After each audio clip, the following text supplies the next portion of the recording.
Nos estamos dirigiendo al Mahakala Cave o la cueva del Mahakala, pero en el Tripitaka no aparece este nombre, sino como el que están viendo allí, Prajabodhi Cave o Prajabodhi Cueva.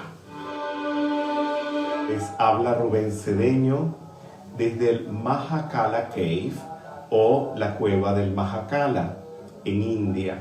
Como ustedes lo pueden observar, hay una cantidad de bhikkhus o monjes del Buda Dharma haciendo mantra en la puerta de la cueva. ¿Qué pasó en esta cueva? Es muy importante. 6 años pasó el señor Gautama aquí haciendo austeridades. ¿En qué consistían estas austeridades? Bañarse con agua fría, no comer, hacer largos ayunos, sacrificios físicos, una cantidad de esfuerzos que lo condujeron a él a debilitarse y a saber y darse cuenta que para la realización del ser eso es completamente inútil. Bueno, no sé si completamente inútil, pero no lleva completamente a la concienciación. Puede que se hagan méritos, pero no totalmente. Y eso va con ustedes, eso va conmigo, eso va con todos, de no estar haciendo austeridades o mantras excesivos o servicios largos, porque nada de eso conduce a la realización, concienciación del ser. Es un asunto de conciencia, es otra cosa completamente distinta. El señor Gautama, cuando se dio cuenta que esto no lo conducía a nada, fue cuando decidió irse caminando hasta Bodh Gaya y todos los sucesos que allí acontecieron, que se encontró con Suyata, que les dio el arroz, después toda esta historia que él se fue y se sentó debajo del árbol a buscar la solución. Eso lo tenemos que vivir nosotros. No podemos seguir enredados, ilusionados, fantaseados, que mantras, que ayunos, que levantarse a tal hora, que vestirse de determinado color o con determinadas prendas nos va a conducir a algo. Todo eso es carnaval, todo eso es Halloween, todo eso es fiesta de disfraces. Seamos más honestos, vayamos a la esencia. Aquí adentro hay una estatua que es la estatua original del Buda Huesito, donde aparece él todo cadavérico y nos hace ver que por allí no es el camino, is not the way. Recordemos que después fue que el señor Gautama en el río Niranjana escuchó a un maestro que le decía a su discípulo que estudiaba Vina India: no aprietes tanto la cuerda, no la tenses tanto porque se rompe, o no la aflojes tanto porque si no, no suena. Él, con todas estas vivencias, desarrolló lo que se llama el camino del medio.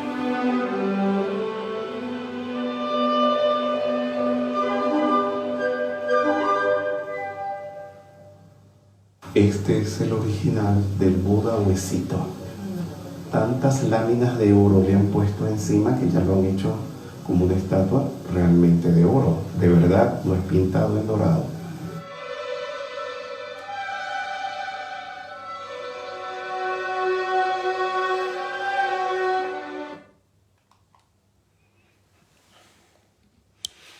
Muy buenas noches, queridos amigos. Les habla Fernando Candiotto desde la ciudad de Buenos Aires, en la República Argentina. Estamos dando inicio a esta actividad que cada miércoles transmitimos. En este caso estamos comunicando desde hace ya 6 semanas, esta es la 6ª actividad, la cátedra de Buda Dharma, basada en las enseñanzas del señor Gautama y que tiene como material de apoyo los videos de la serie Gautama que ustedes están viendo en pantalla. Acabábamos de ver fragmentos de una filmación realizada con Rubén Cedeño en India, en el lugar donde el señor Gautama pasó buena parte de los 7 años de búsqueda hasta que alcanzó la iluminación. Estábamos viendo el sitio donde el señor Gautama estuvo practicando austeridades. Y como Rubén Cedeño bien nos decía, el señor Gautama se dio cuenta que las actitudes externas o las prácticas externas de austeridad, como realizar largos ayunos, ponerse en cierta determinada posición física durante cierto tiempo, hacer ciertos mudras o posturas de las manos, todas esas son cuestiones externas, prácticas externas que no conducen directamente al objetivo, que era el objetivo del señor Gautama y que es el nuestro como estudiantes espirituales, que es desenvolver el pleno despertar o alcanzar la iluminación. Pero hoy vamos a ver qué es lo que sí nos lleva, nos conduce a desenvolver el pleno despertar de la iluminación. Y van a ver que no es algo desconocido para ustedes, que prácticamente de que comenzaron a estudiar metafísica,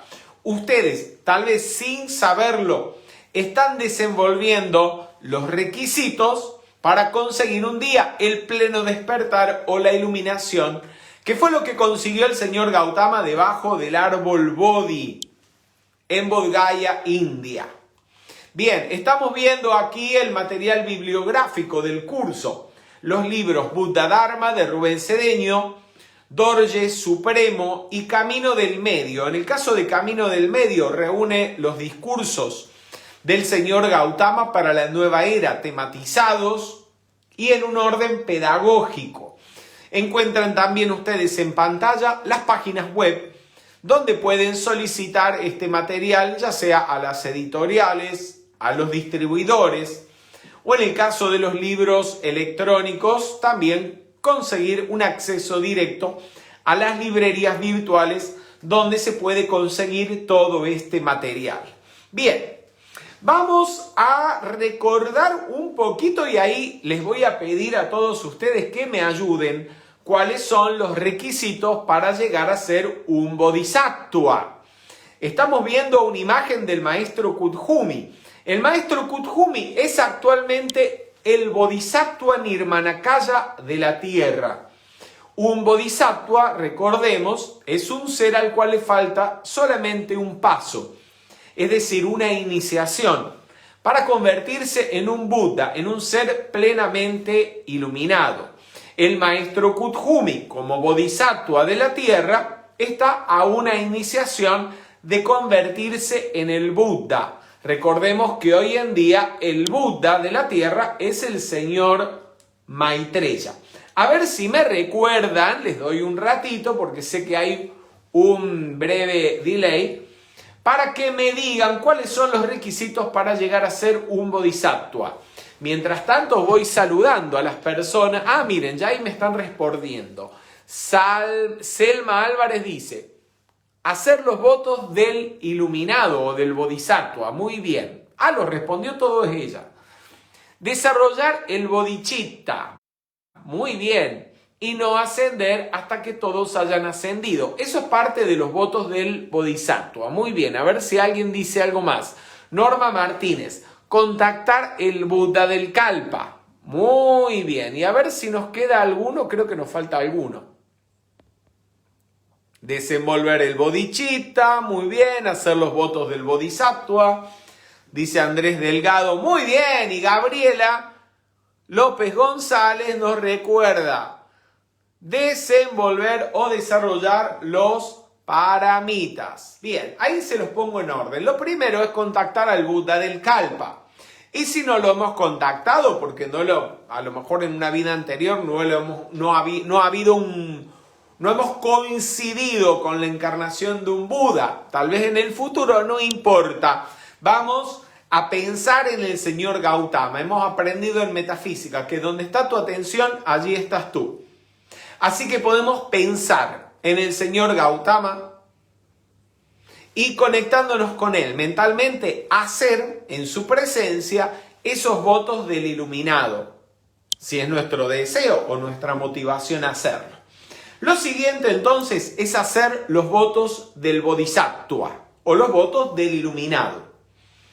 Meditando, reflexionando en los votos del iluminado o de los votos del Bodhisattva, desenvolvemos bodhicitta. Recordemos que bodhicitta, a ver si me dicen qué es bodhicitta. Bueno, se los digo yo, porque si no, hasta que me contesten, esto se lleva su tiempo. Bodhicitta es la motivación inegoísta de alcanzar la iluminación para liberar del sufrimiento a todos los seres. Esa motivación inegoísta, esa motivación desinteresada de conseguir la ascensión, la iluminación, para liberar al resto de los seres del sufrimiento, tiene que ser tu motivación. Tiene que ser eso que te impulsa a estudiar metafísica, a hacer los servicios y decretos, a poner en práctica la enseñanza y un día a comunicársela a los demás. Entonces, una vez que desenvolvemos bodhicitta, con esa motivación inegoísta, practicamos los paramitas o virtudes trascendentales. Bien, vamos ahora a continuación, me van a dar un segundito para que les ponga música y juntos realicemos los votos del iluminado.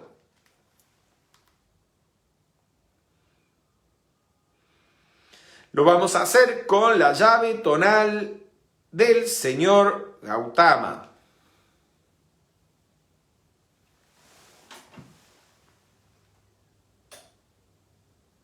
Ahí vamos.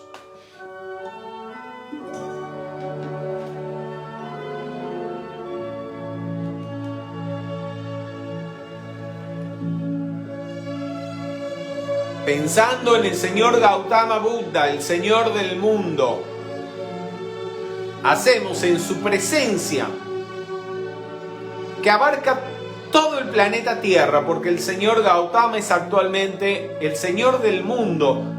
El planeta, toda vida es sostenida dentro de su conciencia.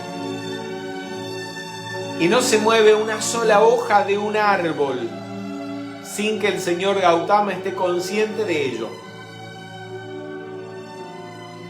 Vamos todos.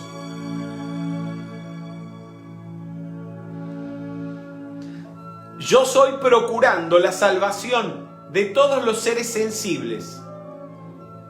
Yo soy transmutando todos los deseos y pasiones que atan a la rueda de la vida. Yo soy comprendiendo, practicando y comunicándoles la enseñanza espiritual a los demás. Yo soy colocando a los demás en la vivencia que conduce a la iluminación. No me extinguiré hasta haber liberado al resto de los seres humanos. Gracias, Padre.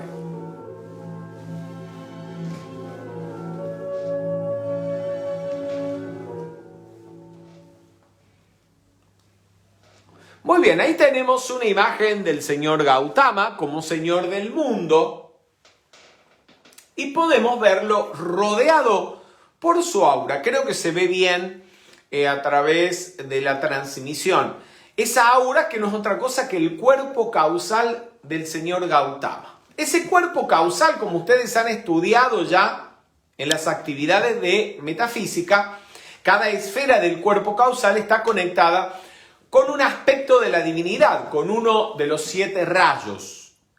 Y justamente el señor Gautama, para alcanzar ese alto grado que detentó hasta hace unos años como Buda de la Tierra y hoy en día como Señor del mundo, poder sostener en su conciencia toda la vida planetaria, no solamente al reino humano, a todos los reinos que evolucionamos en este globo. Él tuvo que desenvolver a plenitud, al máximo, no de sus posibilidades, al máximo de las posibilidades, las virtudes de los 7 rayos. Y eso es lo que dentro de las enseñanzas del señor Gautama se conoce como los paramitas. Los paramitas son las virtudes trascendentales. Virtudes trascendentales, ¿por qué? Porque permiten trascender. ¿Qué cosa? Primero que nada, al ser que está en proceso de iluminarse, en el sendero o en la vivencia interna, trascender su propio ego, trascender su personalidad. Luego también trascender la rueda de reencarnaciones, trascender la ilusión y alcanzar el nirvana. Por eso se llaman los paramitas o las virtudes trascendentales. Cada una de ellas está conectada con uno de los 7 rayos. El paramita o la virtud trascendental del rayo azul es la fuerza de voluntad o el esfuerzo positivo. Fuerza de voluntad también es traducido como energía, pero es esfuerzo gozoso, no es la fuerza de voluntad que se lamenta del esfuerzo que tiene que realizar. No, es un esfuerzo hecho con gozo, con felicidad. El paramita del rayo dorado es la sabiduría. El paramita del rayo rosa, la caridad y el amor. El paramita del rayo blanco, la pureza de intención y la armonía. El paramita del rayo verde es divina indiferencia o también se lo traduce como ecuanimidad. Ya hablaremos de él. El paramita del rayo oro rubí es la paciencia. Y el paramita del rayo violeta es la meditación. Yo sé que muchos se preguntan, ¿y qué tiene que ver la meditación con el rayo violeta? Ya lo van a ver. Pero fíjense una cosa qué interesante. Los 7 rayos son uno de los pilares de la metafísica. Todos nosotros, si no en la primera, en la segunda o en la tercera actividad de metafísica, hemos aprendido las virtudes de los 7 rayos. Sin lugar a dudas son base de la enseñanza que los maestros de sabiduría le han legado a la humanidad en esta nueva era de Acuario.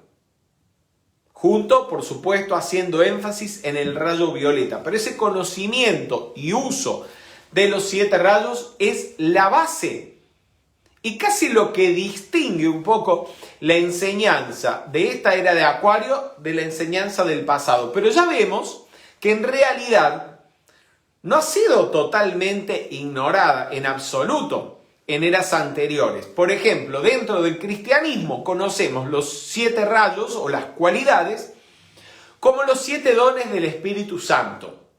Y dentro del Buddha Dharma como los paramitas. Ahora, ¿qué tiene de interesante, gente? Vean ustedes, un bodhisattva, un ser que ha tomado los votos y que está siguiendo el sendero, la vivencia que conduce a la plena iluminación. ¿Qué es lo que hace? Primero, desenvolver el bodhicitta, motivado por la compasión y por el discernimiento, buscar la iluminación para liberar del sufrimiento a los demás. O sea, una motivación completamente inegoísta, compasiva. Y una vez desenvuelto el bodhicitta, la forma en que él va a conseguir un día alcanzar ese pleno despertar es desenvolver la plenitud, la posibilidad más alta de cada uno de los 7 rayos, que no es otra cosa que los paramitas.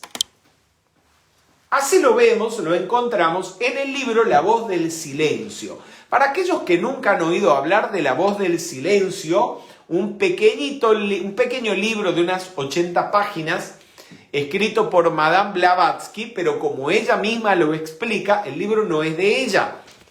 Madame Blavatsky lo que hizo fue memorizar durante años que pasó estudiando en un monasterio en lo que hoy es Nepal, este libro que era uno de los libros más sagrados que estudian los lamas iniciados en el Tíbet, en el Nepal, en norte de la India, en Bután.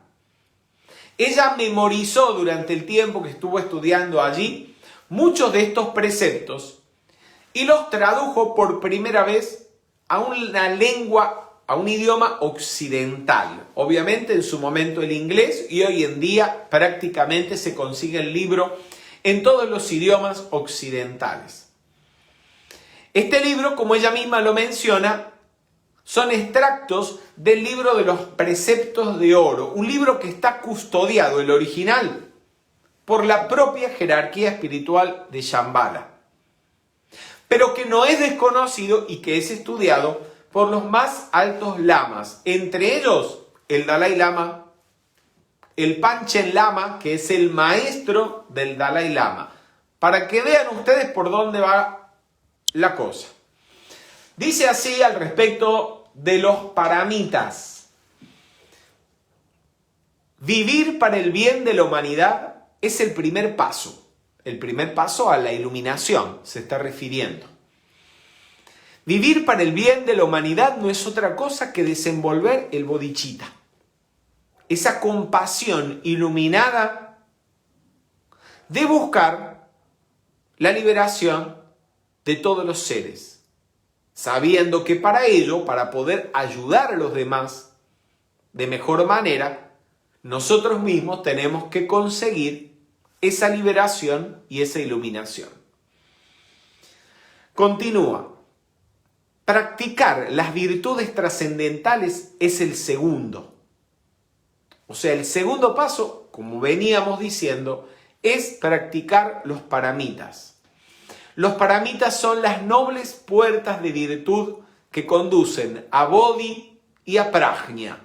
Bodhi es la iluminación, Prajna la sabiduría, el séptimo escalón de la sabiduría.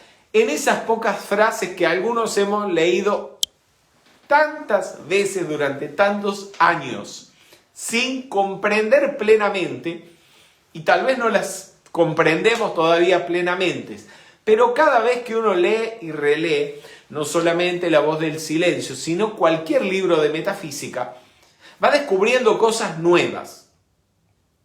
Y entre las cosas nuevas es que ya en un libro que uno ha leído hace 20, 25 o 30 años, ya hablaba de que la práctica de las virtudes de los 7 rayos nos conduce al pleno despertar de la iluminación. Rubén Cedeño, en el Diccionario Enciclopédico Metafísico, nos dice al respecto de los paramitas: virtudes trascendentales que conducen al despertar del Cristo interno y a la iluminación. Se conocen, el primero, como virya, empeño o energía; prajna, sabiduría; tercero, dana, caridad y amor; shila o armonía; vairaya o divina indiferencia; shanti o paciencia; y dhyana o meditación. Vamos entonces a decretar ahora todos juntos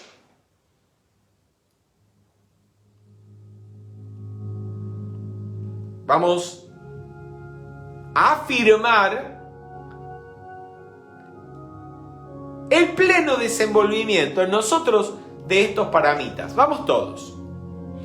Yo soy la fuerza y la energía de Hércules. Yo soy la sabiduría de Dios en mí.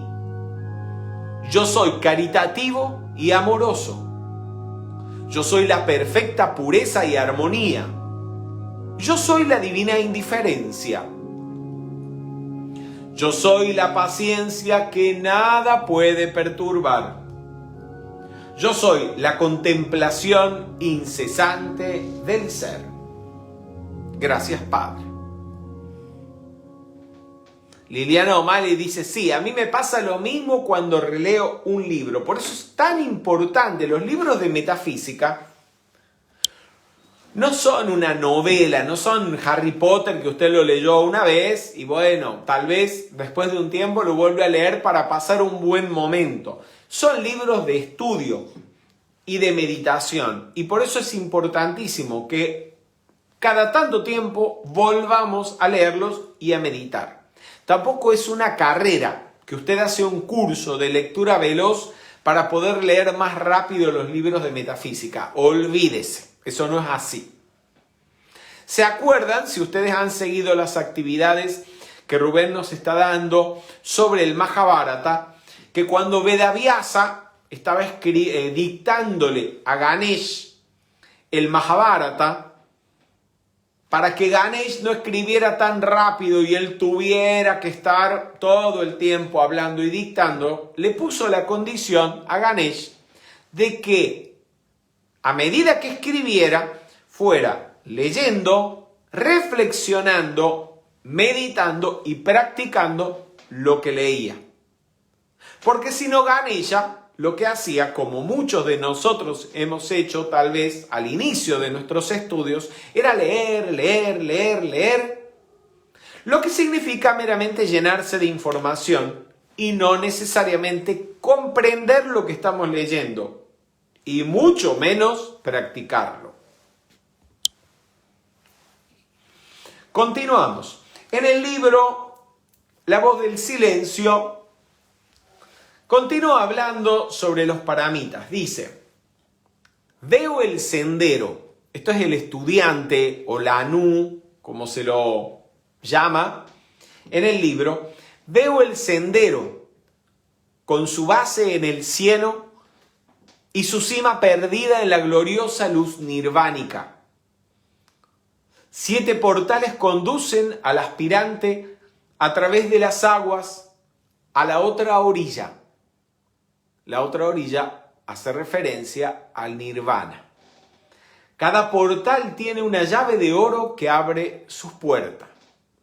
Y esas 7 llaves de oro que menciona la voz del silencio son los 7 paramitas. Es decir, esto es una metáfora de que los 7 requisitos para progresar en la vivencia interna, para atravesar el samsara y alcanzar la otra orilla del nirvana, es el desenvolvimiento de los 7 paramitas o las 7 virtudes trascendentales.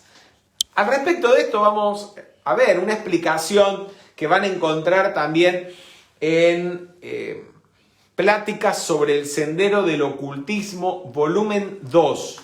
Pláticas sobre el Sendero del Ocultismo, volumen 2, ahí están viendo el libro, y también el libro Segunda Iniciación de Rubén Cedeño, son, en ambos casos, un profundo estudio y análisis del contenido del libro La voz del silencio, donde se hallan también los requisitos para la segunda iniciación, que espero que tengamos oportunidad de estudiar o de profundizar en breve. Aquí vemos entonces el diagrama de los 7 planos. La metáfora de la otra orilla es la siguiente. Esta orilla, o sea, de este lado, que es donde estamos nosotros, vendría a ser el mundo externo, el plano físico, los planos inferiores. La otra orilla, a donde buscamos llegar, a donde debemos arribar para liberarnos plenamente del sufrimiento, está compuesta por los planos superiores, que van desde el plano mental superior al plano ádico, e incluiría incluso los planos cósmicos, ya que esos planos son de perfección. Del plano mental superior para arriba no se manifiesta nada que no sea la voluntad del logos, la voluntad del ser, la voluntad de la presencia yo soy. Y el mar, o el río ancho, caudaloso y a veces peligroso que se interpone entre esta y la otra orilla, son por supuesto los planos astral y mental inferior. En la otra orilla, en los planos superiores, del mental superior al ádico, es donde vive nuestro ser interno, nuestro Cristo interno, específicamente en el plano mental superior. Y los maestros de sabiduría se mueven desde el mental superior hacia arriba, aunque ellos pueden descender al plano físico o a los planos inferiores, pero el plano de conciencia nunca desciende del mental superior. Ellos viven en conciencia crística o en conciencia del yo soy, en una conciencia siempre positiva. Entonces, el mar o el río que se interpone en una u otra orilla y que hay que atravesar son los planos astral y mental inferior, donde están todas las creaciones humanas negativas, falsas, ilusorias, de las cuales nos vamos liberando con la práctica de la vivencia interna, con la práctica de la enseñanza, sobre todo con la práctica de los principios universales, con la práctica de las virtudes de los 7 rayos. Al respecto de eso, óigame bien, los rayos no son colores para que visualicemos nada más. Los rayos son cualidades, virtudes que debemos desenvolver, y no desenvolver en un futuro, sino ahora. Por lo tanto, los rayos o las virtudes y cualidades de cada uno de los rayos, porque los rayos lo que hacen es personificar, encarnar, representar esas virtudes, son acciones. Deben ser acciones en nuestra vida. Si no estamos actuando, pensando, sintiendo, hablando y haciendo obras que sean expresión de esos rayos son solamente una información teórica que no nos está llevando a ninguna parte. Bien, vamos a ver dónde habíamos dejado nuestro estudio o nuestra conversación sobre la vida del señor Gautama. Habíamos hablado ya, estamos rememorando, ¿no? ¿En qué punto de la vida del señor Gautama nos encontramos? Habíamos hablado ya de que el señor Gautama vivió todos los primeros años de su vida en Kapilavastu, encerrado en un maravilloso palacio, como podemos vivir muchos de nosotros, encerrados en el confort, la comodidad de nuestro hogar, de nuestra empresa, de nuestro círculo de amigos, en el confort de la clase social en el que nos movemos o el círculo social en el que estamos.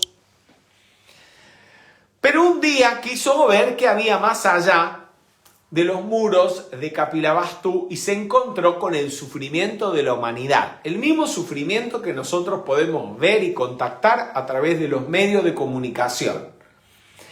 Saliendo a veces a la calle, y si no, en nuestro barrio, en algún rincón de la ciudad, encontramos gente que sufre. No necesariamente o no solamente sufre por cuestiones físicas, como hambre o vejez o apariencias de enfermedad. También hay gente que sufre psicológicamente por apegos, por deseos insatisfechos, por carencias o pobrezas a nivel emocional que los llevan a vivir relaciones tóxicas con los demás. Gente que sufre de soledad.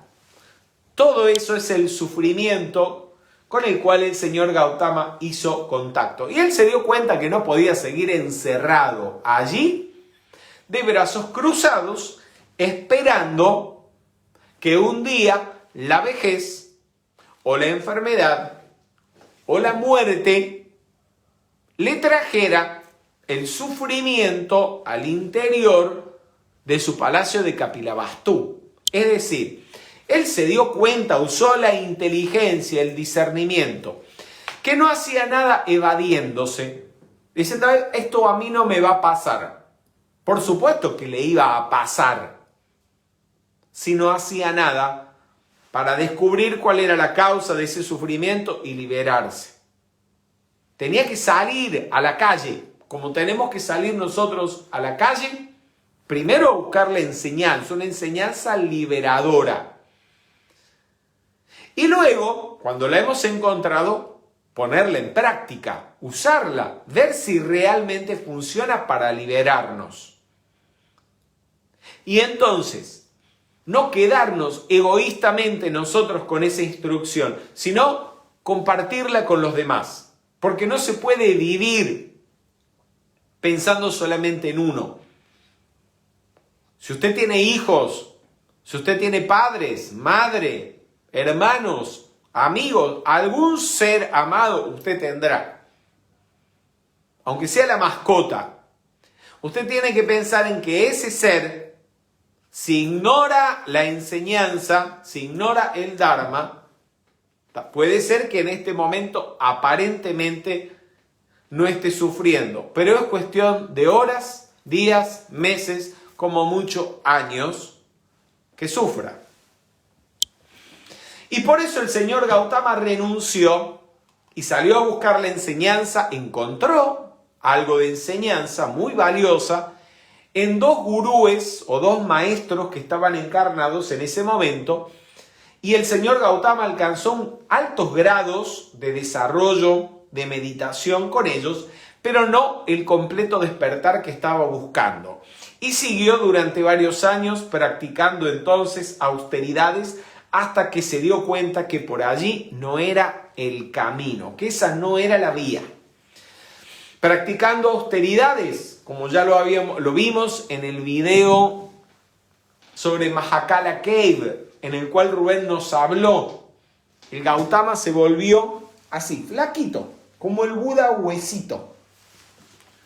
Así lo ha bautizado Rubén Cedeño, porque las estatuas que representan a Gautama en ese periodo lo muestran tan flaco. El mismo señor Gautama dice que estaba tan delgado que él, tocando el abdomen, o sea, tocándose por delante el abdomen, podía tocar su columna vertebral. Había practicado austeridades como ninguna asceta a lo largo de la historia lo había hecho en el pasado. Y aún así, no se había iluminado. Más bien estaba al borde de la muerte. Y ahí dijo, este no puede ser el camino. Por aquí no es. Y por eso, antes de morir de inanición, cuando una muchacha llamada Sujata le ofreció un plato de comida, él lo aceptó. Y se comió un delicioso arroz con leche.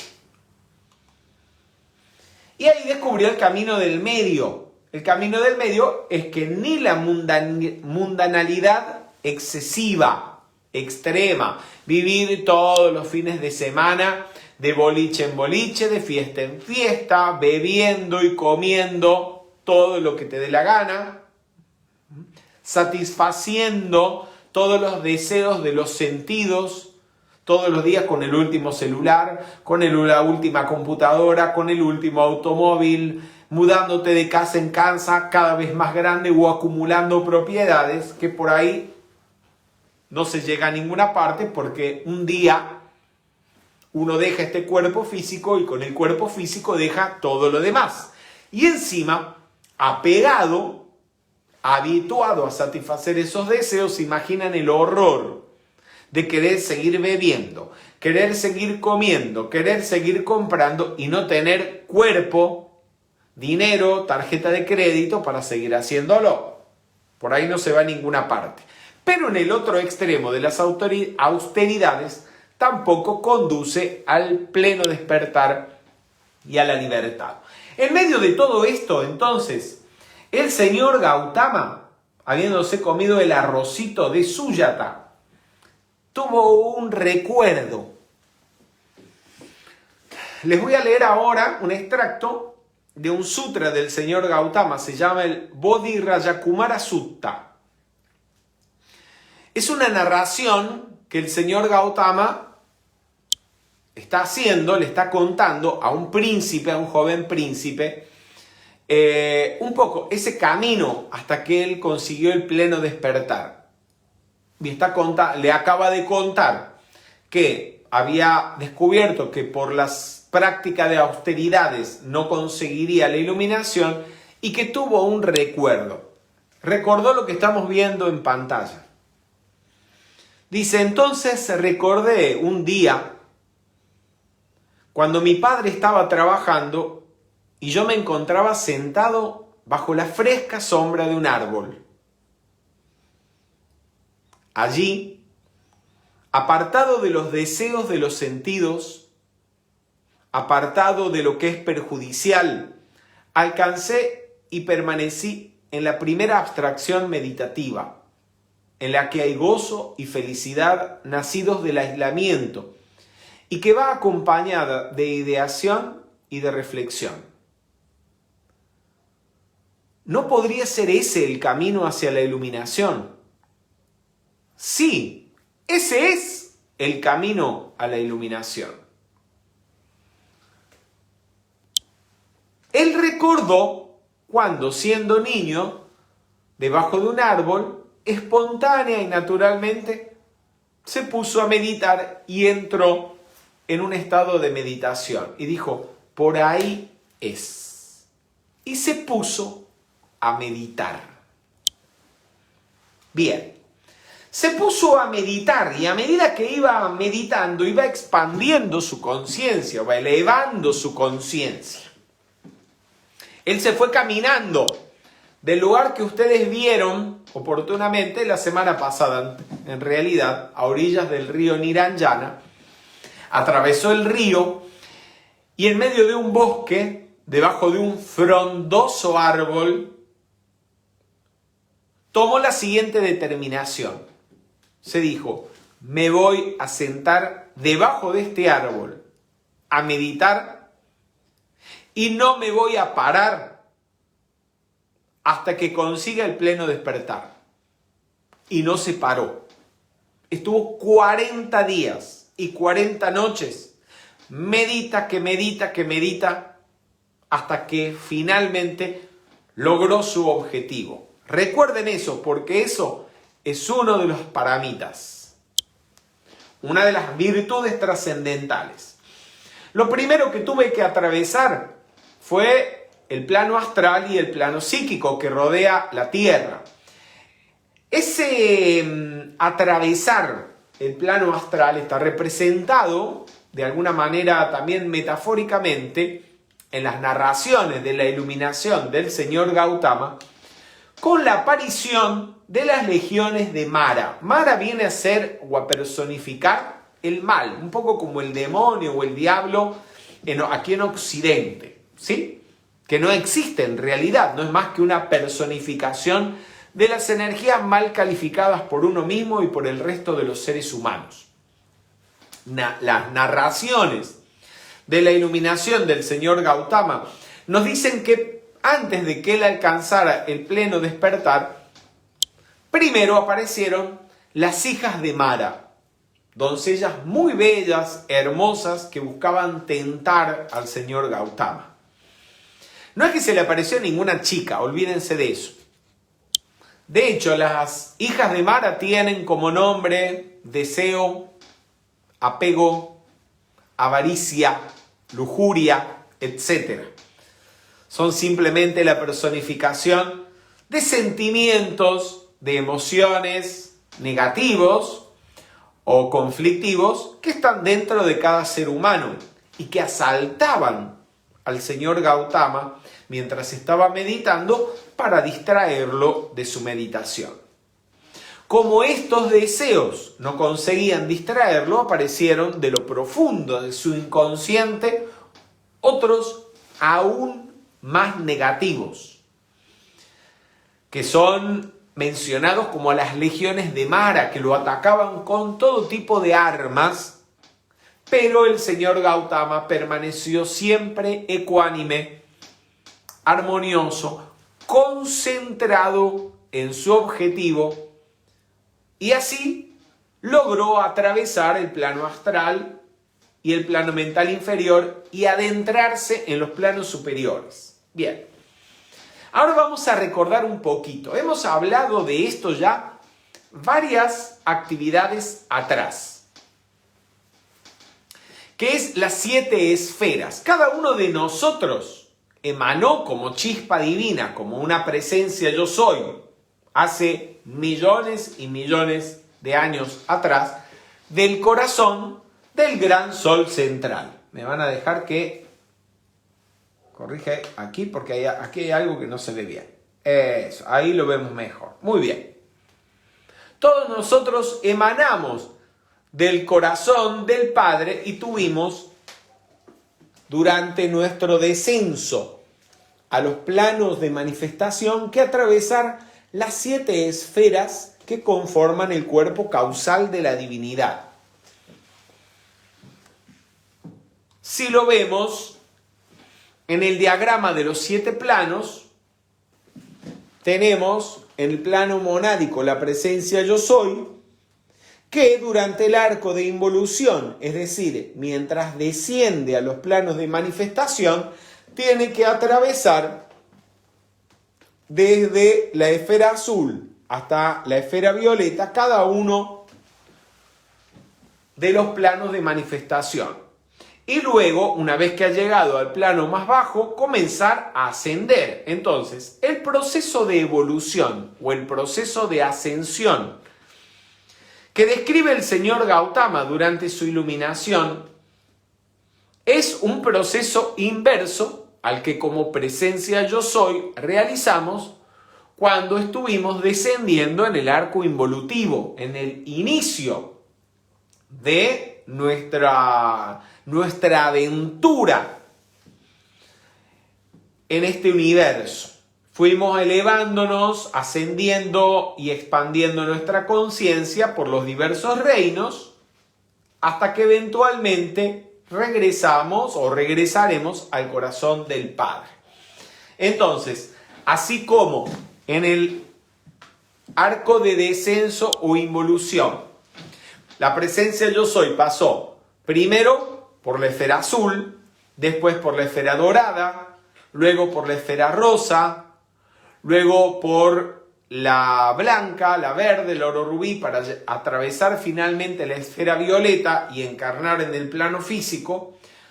En su proceso de iluminación, el señor Gautama tuvo que hacer un viaje inverso, pasando primero por la esfera violeta, después por la oro rubí, luego por la verde, la blanca, la rosa, la dorada, para finalmente llegar a la primera esfera azul y de allí internarse en el corazón del Padre o en el gran silencio. Me están haciendo algunas preguntas aquí. Christopher me dice, ¿puedes explicar la diferencia entre el plano mental inferior y superior? Christopher, hace cosa de 2 meses estuvimos dando las actividades sobre los cuerpos, sobre el cuerpo mental. Vas a encontrar en esta misma página, creo que fue como en agosto, en julio, vas a encontrar 4 actividades que le dedicamos al cuerpo mental y allí vas a encontrar explicado eso. Ahora no me puedo desviar porque si no, no llegamos al objetivo de la charla. Bien, entonces, una vez que atravesó el plano astral y psíquico, se adentró el señor Gautama en conciencia, en su meditación, en la 7ª esfera. La 7ª esfera, por supuesto, es la esfera violeta, la esfera donde habitan el arcángel Zadkiel, el Elohim Arturus. Hoy en día la Madre Mercedes, el Maestro Saint Germain, la Madre Kuan Yin. Es la esfera del orden ceremonial, de la transmutación, la libertad, la magia, el perdón, la compasión, la misericordia, el ritmo, la invocación y el sacerdocio. Van a encontrar la descripción de este viaje a través de las esferas en el libro Camino del Medio. El señor Gautama va hablando de esto. Esto tiene un paralelismo con lo que el señor Gautama hablara hace 2600 años y se los voy a dar al final de la charla. Dice el señor Gautama que la belleza y la perfección de esta 7ª esfera violeta es tan grande que fácilmente podría atraer y distraer la atención de las almas más fervorosas. Especialmente porque esta 7ª esfera violeta es el primer contacto que la corriente de vida hace con los planos de perfección a medida que va elevándose y expandiendo su conciencia hasta llegar eventualmente al nirvana o al corazón del Padre. El señor Gautama pudo, óiganme bien esto, porque ahora les voy a unir los paramitas con las 7 esferas, con este viaje en conciencia que el señor Gautama hizo. ¿Por qué él pudo acceder no solo a esta, sino atravesar las 7 esferas? Porque él había desenvuelto completamente en su aura, en su cuerpo causal, cada uno de los 7 rayos.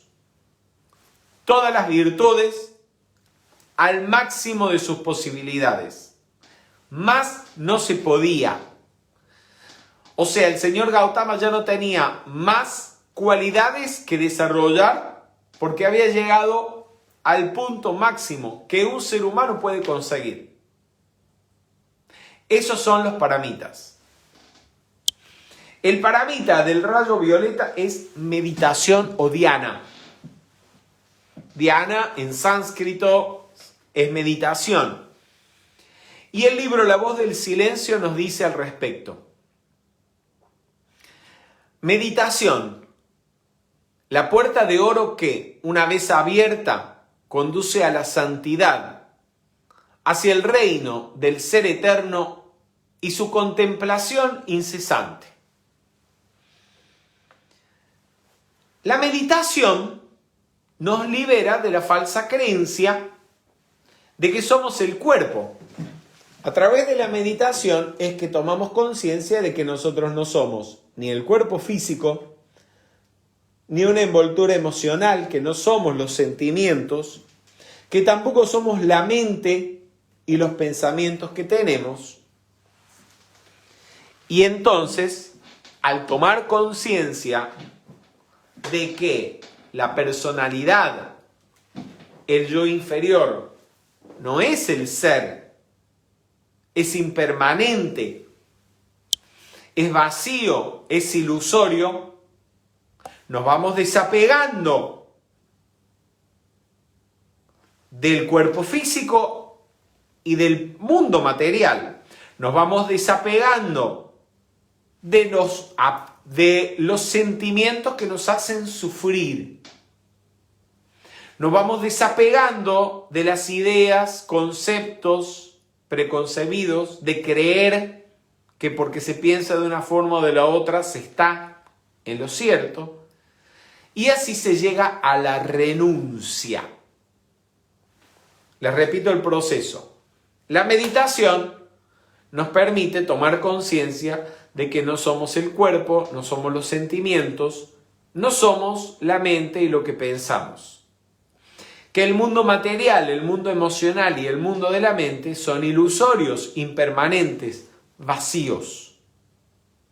Así nos vamos desapegando y sobreviene la renuncia de forma natural y sin gran esfuerzo.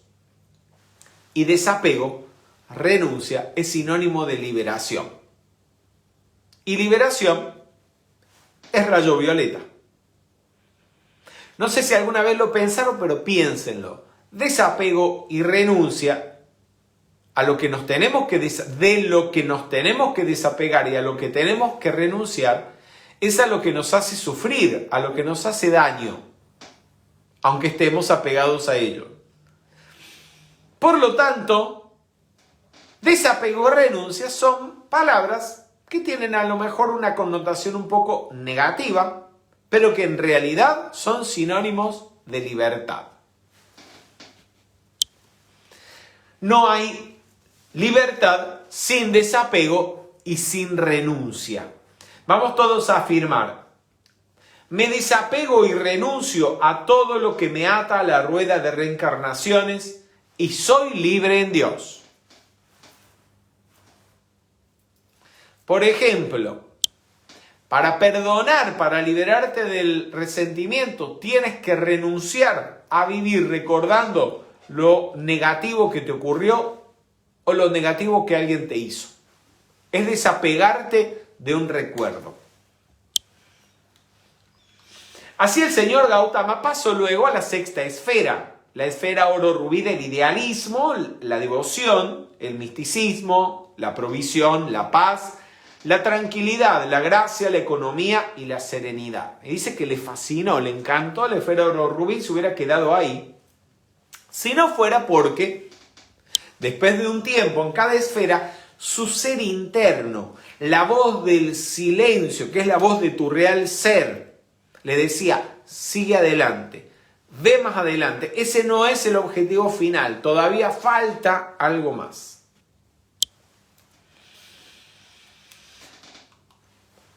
El paramita del rayo oro rubí es paciencia o kshanti.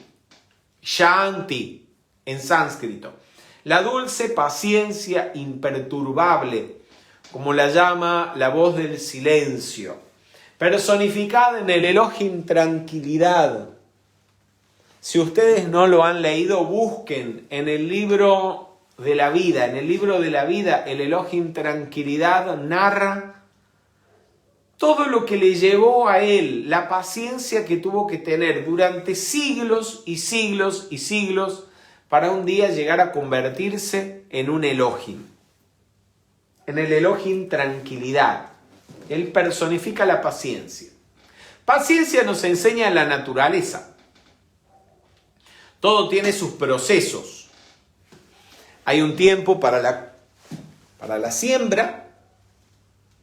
Y hay un tiempo para la cosecha. Y aunque hay cuestiones que se pueden conseguir, como dice el maestro Saint Germain, instantáneamente, hay otras que no. Y sobre todo, hay que tener paciencia con la gente, con los demás.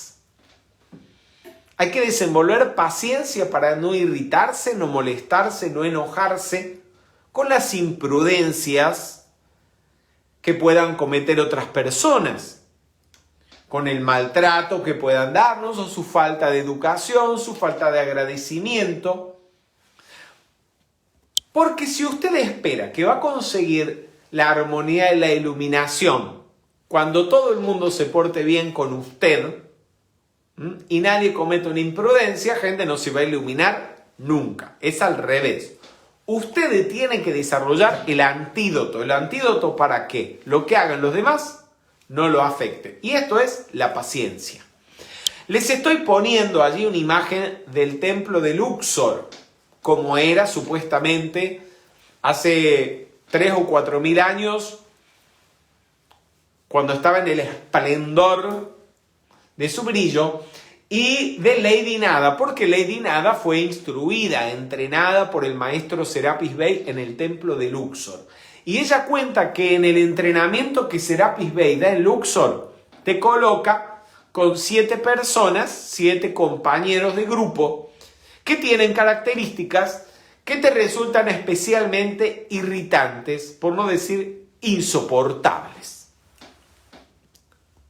Y esto no es algo que hacía solamente, sigue haciéndolo Serapis Bey. Serapis Bey junto con el maestro El Moria es uno de esos maestros que uno tiene que tenerle paciencia, ¿no? Porque tienen un entrenamiento fuerte, duro. Uno de los entrenamientos más fuertes que da Serapis Bey es ese. Y no es que estés esperando a ir a Luxor en Egipto, no, eso te lo hace aquí, ahora. Porque lo que leemos en los libros al respecto de las iniciaciones y disciplinas en Luxor, eso es una metáfora de lo que ocurre en la vida de un estudiante que está en la vivencia interna. Serapis Bey te pone en tu familia, en tu vecindario o en el edificio en el que vivís, entre tus compañeros de grupo, entre tus compañeros de trabajo, a veces es el jefe, te pone 7 personas que tengan características que te resulten irritantes. ¿Para qué?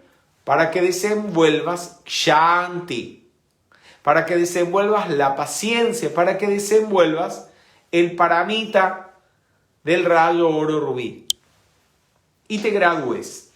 Y sirve mucho para esto meditar en las palabras de la Santa de Ávila, Santa Teresa de Ávila. Vamos todos juntos a hacerlo. a leerlo en voz alta. Nada te turbe, nada te espante. Todo se pasa, Dios no se muda. La paciencia todo lo alcanza. Quien a Dios tiene, nada le falta. Solo Dios basta.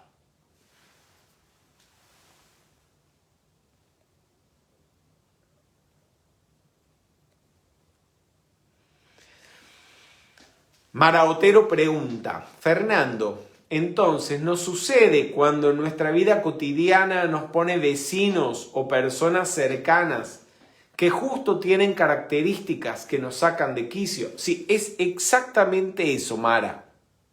No es que tienes que viajar a Luxor, tomarte un avión. De hecho, si viajas hoy en día a Luxor, en el plano físico no encuentras mucha gente, mucha actividad.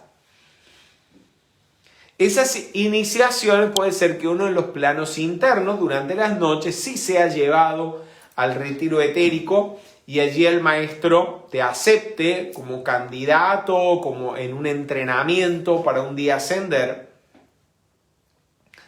Y entonces en conciencia te vaya colocando dentro de grupos con almas que al mismo tiempo que son afines contigo, tienen características que te provocan rechazo para que desenvuelvas las cualidades que necesitas.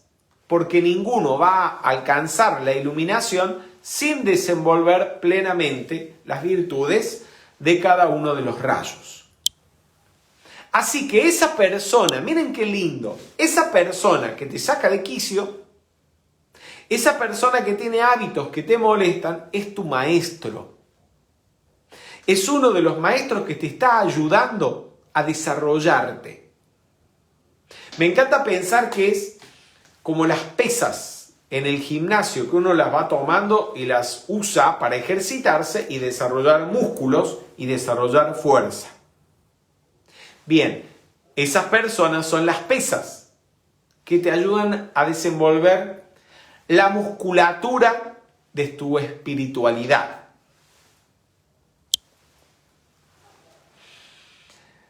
El señor Gautama eventualmente pasó entonces a la quinta esfera, que es la esfera verde de la vinculación de la vida, de la verdad, la ciencia, la curación, la consagración, concentración, medicina y musicalidad.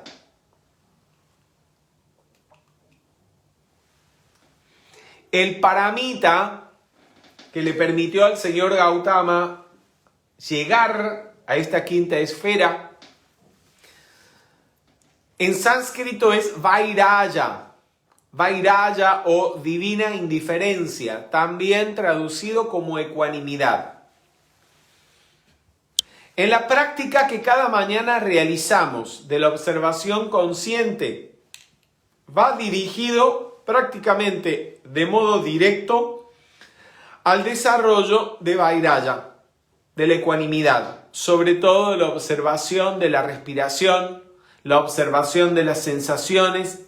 Lo primero que produce es ecuanimidad. Y aprender a no reaccionar ante los estímulos externos, ya sean estos agradables o desagradables, placenteros o no. Así que miren qué interesante. Dice la voz del silencio, divina indiferencia al placer y al dolor. Vencida la ilusión, percíbese la verdad pura. Esto también tiene que ver de modo directo con el camino del medio que enseñó el señor Gautama, porque ese equilibrio, esa imperturbabilidad, esa ecuanimidad no es otra cosa que el camino del medio. En el libro Camino del Medio dice el señor Gautama, mantener ese infinito equilibrio del camino del medio, no importa lo que reporten los sentidos, lo que los ojos atestiguen o los oídos oigan. Mantener ese equilibrio y retener el control consciente de sus propios vehículos. No importa cuál sea la revelación que se haya recibido, no importa la inquietud de los elementos, no importa el caos del mundo exterior. Esa es la práctica del aspirante y del chela que siguen el sendero del Buda. Gente, es que oigas lo que no importa las noticias que estés escuchando en la televisión o en la radio. El anuncio que haga el presidente que se va a extender o recortar una cuarentena. Que si apareció un bichito o desapareció la vacuna que lo cura. Que nada de eso te perturbe, que nada de eso perturbe el equilibrio, la ecuanimidad de tu mente. Qué grande es eso, qué grande es eso. Nos puede servir mucho meditar en esta afirmación. Yo soy la inmutabilidad eterna de la existencia pura e imperturbable. Desenvolver la imperturbabilidad de la mente. Y también las prácticas que cada mañana hacemos de la observación consciente van dirigidas, como les decía, precisamente, en realidad la podemos usar para desarrollar todos los paramitas.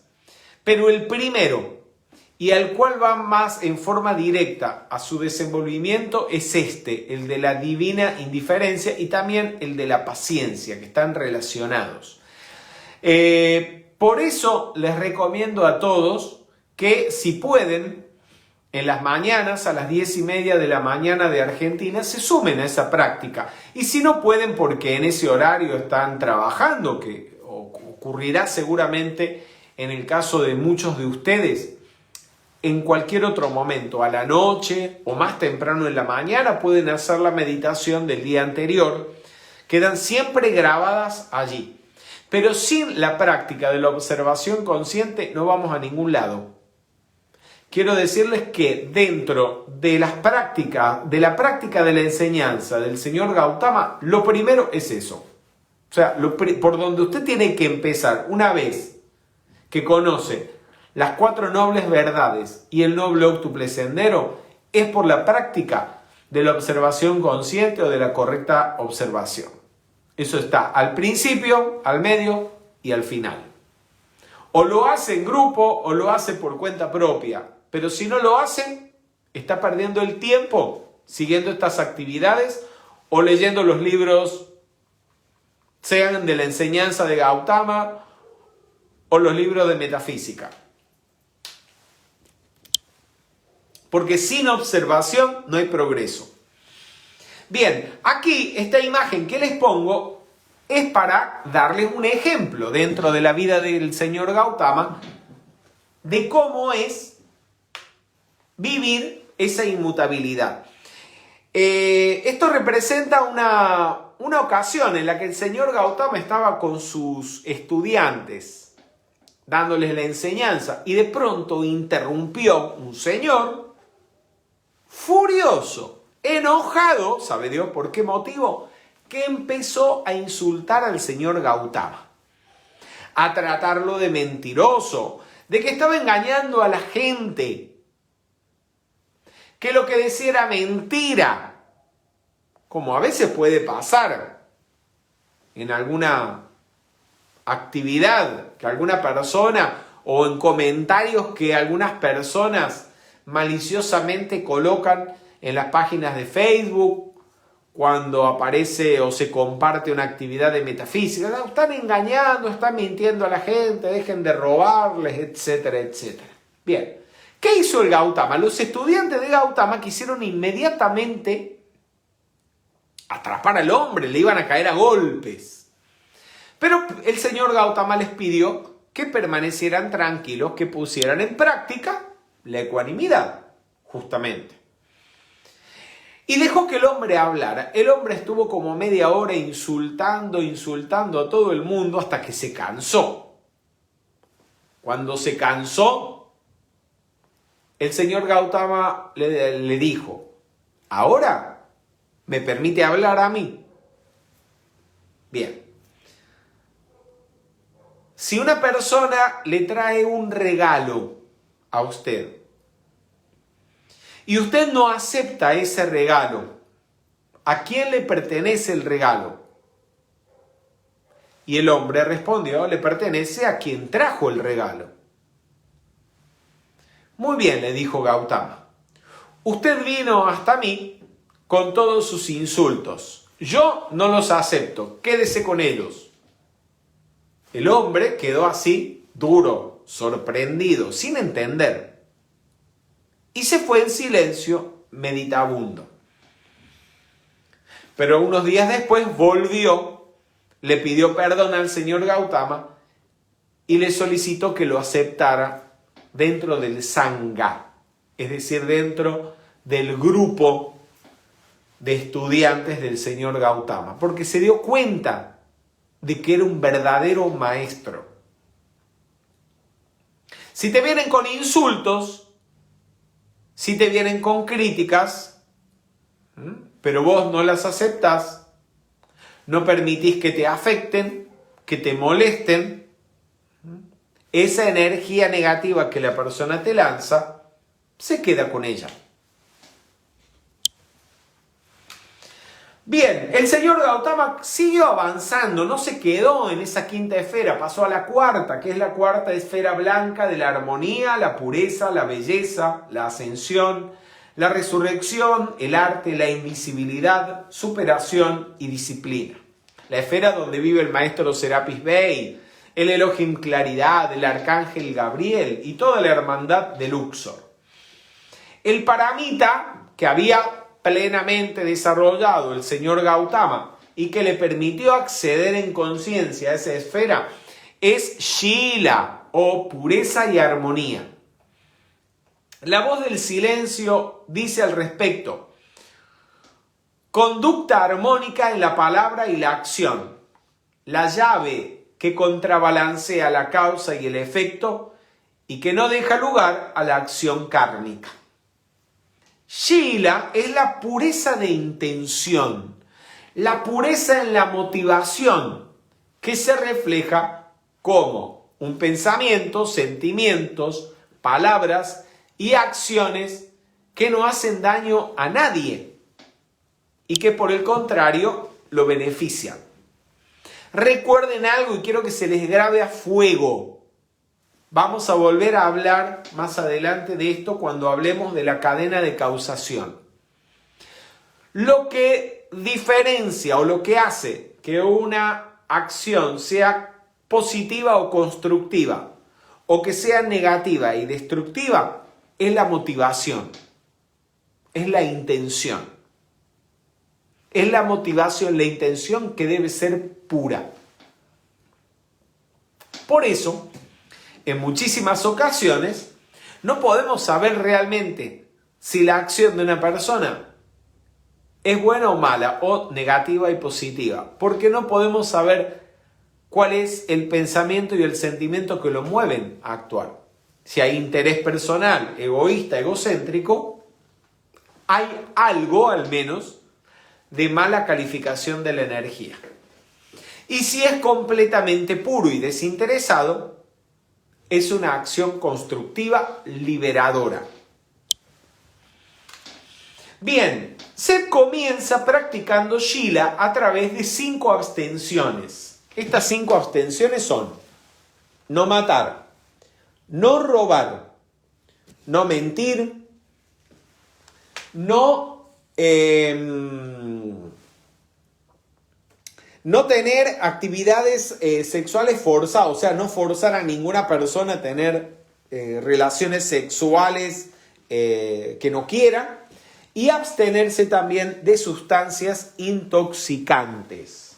Esto va dirigido a desarrollar en la persona la inofensividad, ¿sí? Pero en realidad, Shila no debería quedarse solamente en no hacer daño a los demás, sino que tiene que ser una virtud positiva o activa. Una vez que se va desarrollando una motivación pura, eso nos debe impulsar al desarrollo de cualidades para beneficiar a otros y convertirse así en una virtud activa. Como dice el maestro El Moria, y lo podemos afirmar todos, La armonía de mi propio ser es mi máxima protección. Cada una de estas, óiganme bien esto, cada uno de los paramitas debe ser practicado con bodhicitta. Es decir, cada paramita debe de ser practicado con una motivación inegoísta, buscando la liberación y la iluminación de los demás. O sea, desarrollamos estas cualidades no para liberarnos o para ascender nosotros, sino para estar en mejores condiciones y tener mayor capacidad para ayudar y servir a otros. Por allí va. La inofensividad o la pureza, la armonía en la acción, el pensamiento y el sentimiento nos da naturalmente protección, porque si vos no le haces daño a nadie y no tenés malas intenciones, eso te protege. Nada ni nadie te puede hacer nada malo. Y como dice el Maestro Jesús, el mal de este mundo viene a mí y no tiene dónde asirse. ¿Por qué? Porque hay armonía y pureza.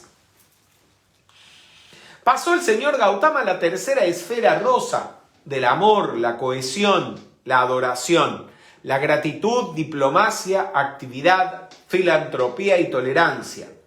Esta es la esfera rosa del Espíritu Santo, donde viven los Elohim, Orión y Angélica, los arcángeles Chamuel y Caridad. Y precisamente Caridad o Dana, es el paramita de esta esfera, cuyo desarrollo le permitió al señor Gautama llegar aquí. Dice la voz del silencio: armado con la llave de la caridad, del amor y la tierna compasión, seguro estás ante la puerta que conduce a la entrada del sendero. Y podemos afirmar: doy amor y todo lo que la humanidad necesita para ser feliz sin pedir nada a cambio. Y ya los embromé porque los puse a decretar.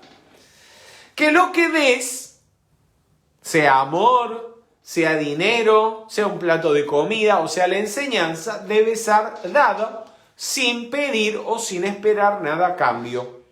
Es decir, debe de ser dado con correcta intención. Con intención inegoísta. Formas de practicar la caridad.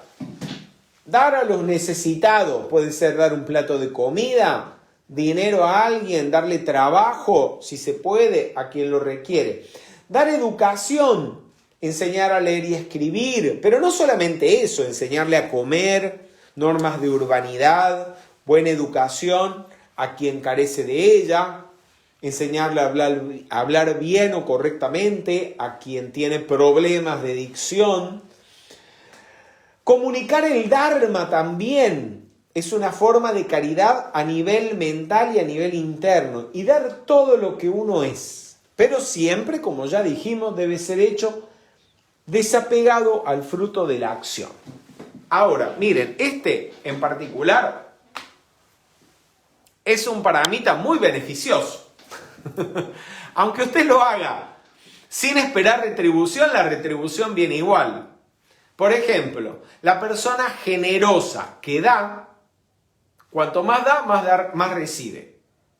Entonces, por ejemplo, quien da económicamente se asegura fortuna y prosperidad en esta y en sus próximas encarnaciones. O sea, el motivo de prosperidad y abundancia. Lo cual es muy positivo porque nos asegura tener los recursos económicos para poder seguir ayudando. Si se ayuda al Dharma, si se colabora económicamente con la expansión y la difusión de la enseñanza, eso nos asegura en próximas encarnaciones seguir beneficiándonos y recibiendo la enseñanza. Y si comunicamos el Dharma, imagínense, mejor todavía, nos aseguramos de seguir recibiendo el Dharma en el futuro. Pero siempre debe ser hecho en forma desapegada, sin esperar nada a cambio. Es un negocio redondo. El mejor negocio, la mejor inversión es dar. Dar sin esperar nada a cambio. Pero el señor Gautama, que le fascinó esa segunda esfera, sabía que tenía que seguir todavía, que le faltaba para llegar a su objetivo. Y así entró en la segunda esfera de la inteligencia, la sabiduría, la iluminación, observación, intuición, enseñanza, magisterio, filosofía, sentido común, discernimiento y comprensión. Esta es la esfera dorada del Cristo, donde viven los Elohim, Casiopea y Minerva, los arcángeles Jofiel y Constanza, y por supuesto el Paramita, cuyo desarrollo le permitió al señor Gautama llegar allí, no era otro que la sabiduría o prajna. Nos dice la voz del silencio al respecto. La sabiduría es una llave que hace del ser humano un Dios, constituyéndolo en candidato a la iluminación, hijo de los meditadores. Podemos afirmar: yo soy la sabiduría de Dios en mí. Yo soy un candidato a la iluminación. Formas de adquirir la sabiduría. Podemos adquirir la sabiduría escuchando y leyendo la enseñanza de alguien que la transmite, ya sea con la palabra verbal o la palabra escrita. También reflexionando sobre esa enseñanza. Eso es muy importante, porque no basta con escuchar y leer. Si usted no reflexiona, si usted no medita y si usted no observa por sí mismo eso que usted ha escuchado o ha leído, no sirve para nada. Se queda como letra muerta en su cerebro. Y peor, que usted, de tanto haber leído y escuchado, cree que sabe, y entonces está peor que el ignorante que no sabe, pero sí sabe que no sabe. ¿Me entienden? O sea, el que lee, oye la enseñanza, pero no reflexiona en ella, no medita en ella, no la observa por sí mismo y por lo tanto no la practica, esa persona está en peor condición que aquel que no sabe nada, pero sabe que ignora todo. Así que, como le dijo Vedavyasa a Ganesh, a meditar, a reflexionar, a observar lo que aprendemos y a vivir de acuerdo a eso, para que eso no se quede meramente como bullicio. Palabras y palabras y palabras en el cerebro que son como hojas de un árbol frondoso que no permiten que la luz del espíritu llegue a nosotros.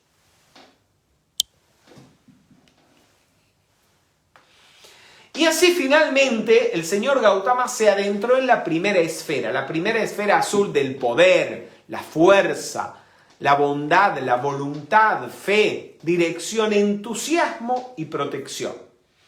Esta es la esfera del Padre, la esfera donde viven los Elohim Hércules y Amazona, la esfera donde habita el arcángel Miguel y la señora Fe, la esfera del rayo azul. Dice el señor Gautama que cuando entró en conciencia en esa esfera no entendía nada, que la velocidad con la que se mueven los seres que naturalmente habitan allí es tan grande que es difícil comprender qué están haciendo. Y pensó que tal vez se había excedido, que debía haberse quedado en la segunda o en la tercera esfera. Pero bueno, llegó ahí. ¿Qué fue lo que le permitió a Gautama llegar, adentrarse en esa primera esfera azul? El desarrollo de un paramita que podemos traducir como fuerza de voluntad y esfuerzo gozoso, que es virya. Virya es esfuerzo gozoso o fuerza de voluntad. Y la voz del silencio lo describe con estas palabras: fuerza de voluntad, energía o empeño inconmovible, que desde el Senegal de las terrenas mentiras lucha abriéndose paso hacia la verdad suprema. Óiganme una cosa, el señor Gautama, piensen la fuerza de voluntad extraordinaria, el esfuerzo extraordinario que realizó, primero, renunciando a un palacio en Kapilavastu para pasar 7 años de hambre, de austeridades, viviendo debajo de árboles. ¿Vos sabés lo que es vivir en tu casa, en un palacio, comiendo sabroso todos los días con los mejores chefs, con tu baño, con tu mujer, con tu hijo, con gente que te atienda, para ir a vivir el resto de tu encarnación hasta los 80 años en bosques, en cuevas, al aire libre? Mi Dios, hay que tener un entusiasmo extraordinario. Luego, esos años de austeridades probando teorías a ver si alguna de ellas era veraz y conducía a la iluminación, para darte cuenta de que por ahí el camino no es. ¿Cuántos no se habrían desilusionado y hubieran regresado a casa? Pero el señor Gautama siguió hacia adelante.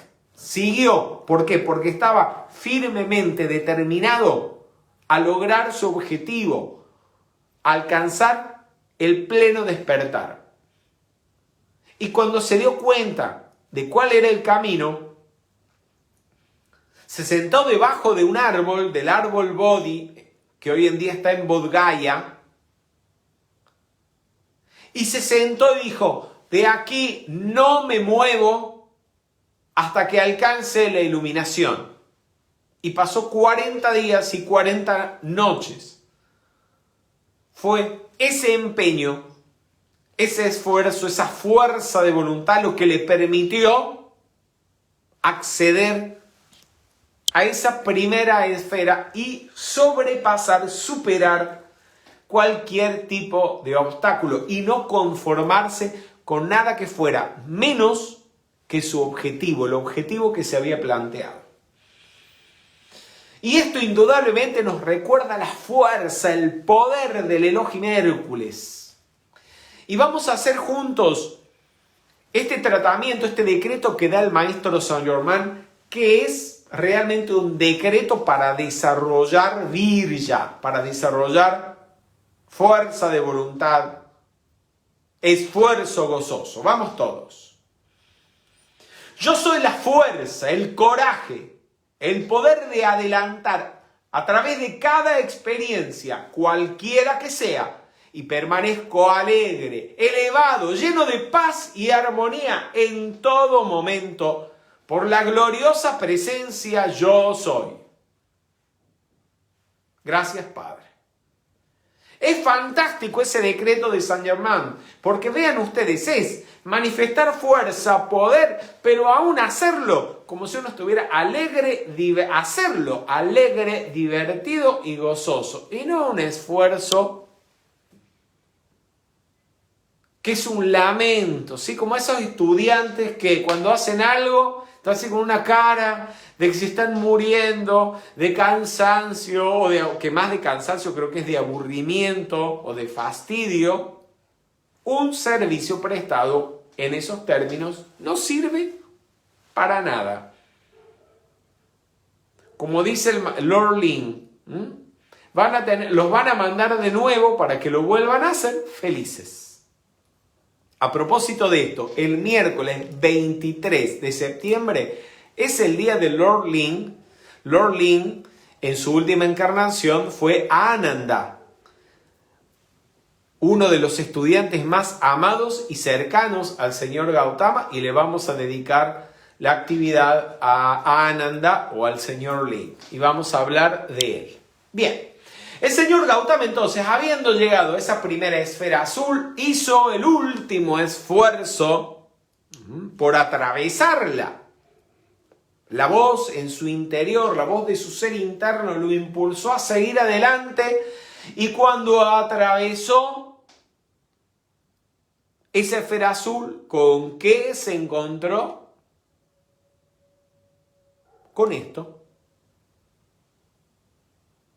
Claro, ustedes me están viendo ahora reflejado en el televisor, pero no era esto. Se encontró con el vacío, con la nada, con el gran silencio, el corazón del Padre, el corazón del ser universal, que en Nalanda, en la Universidad de Nalanda, lo personificaron como un Buda de color azul. Le dieron como nombre Vajradhara. Vajradhara es la personificación del gran silencio, del Padre Eterno, o del plano primordial de la creación, lo que en el Sanatana Dharma llaman Nirguna Brahman, o lo inmanifiesto, el vacío del cual iba a hablar el señor Gautama en el Sutra del Corazón, y lo vamos a hablar. La nada, el pralaya o la noche cósmica. Y ahí fue que alcanzó su completo despertar e iluminación, llegando al corazón del Padre. Pero sabía el señor Gautama que no se podía quedar ahí, porque recordarán ustedes que la motivación que lo había conducido a llegar allí, al Mahaparanirvana, al gran silencio, al vacío, no era otro que descubrir la causa del sufrimiento para regresar a la tierra y ayudar a sus hermanos humanos a que también se liberaran. Y por eso, el señor Gautama, habiendo conseguido la meta, supo en un momento que había llegado la hora de renunciar una vez más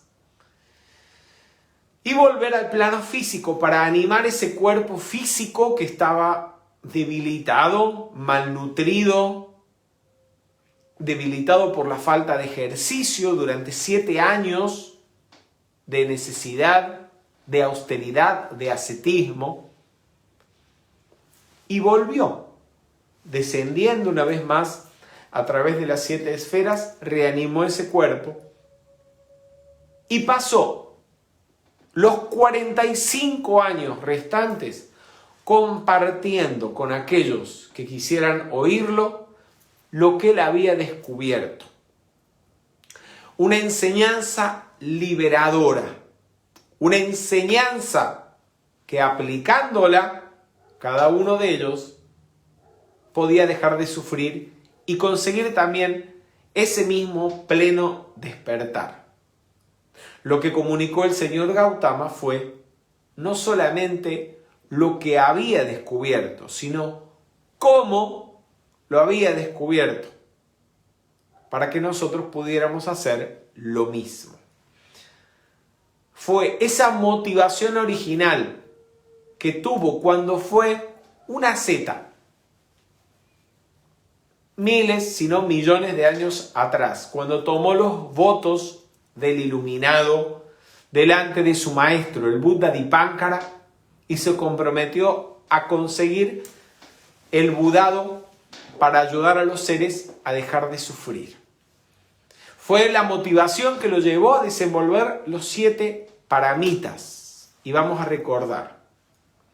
El primero que en su vida, en esta última vida como Gautama, expresó fue sabiduría, prajna.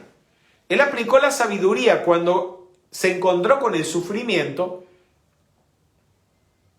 y por sabiduría, por un acto de discernimiento, dijo, yo no me puedo quedar encerrado dentro de este palacio a esperar que mi esposa, mi padre se muera, mi esposa y mis hijos se enfermen, o yo mismo enferme, muera y siga atado a esta rueda de sufrimiento. Eso es discernimiento.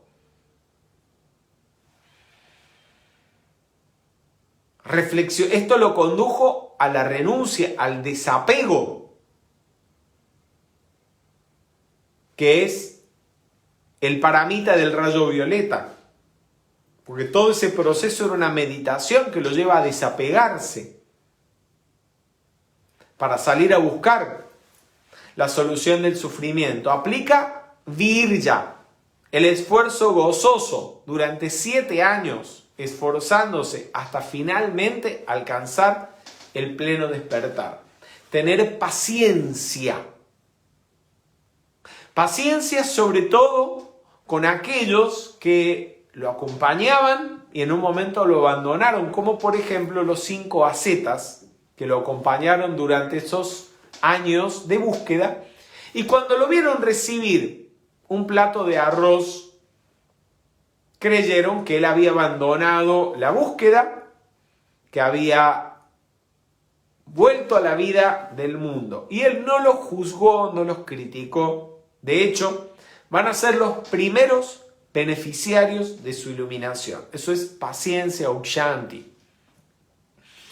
Aplica la divina indiferencia o vairaya cuando debajo del árbol Bo es atacado por las legiones de Mara, por la negatividad, la inarmonía, ya fuera que surgía de su inconsciente o del plano astral, y permanecer imperturbable, concentrado en su objetivo. Y sobre todo dana, la caridad, el amor, porque el señor Gautama, el día que salió de su palacio de Kapilavastu, se dio a sí mismo, dio todo lo que él era como una ofrenda para la humanidad. Dio su vida entera a la consecución de la iluminación y una vez que la alcanzó, a compartirla con los demás sin pedir nada a cambio. Queridos amigos, con el favor de Dios, la semana próxima vamos a compartir la enseñanza liberadora que fue el gran descubrimiento del señor Gautama debajo del árbol Bo, en ese viaje a través de las esferas. Al respecto le había prometido algo y me voy a tomar 2 minutos nada más.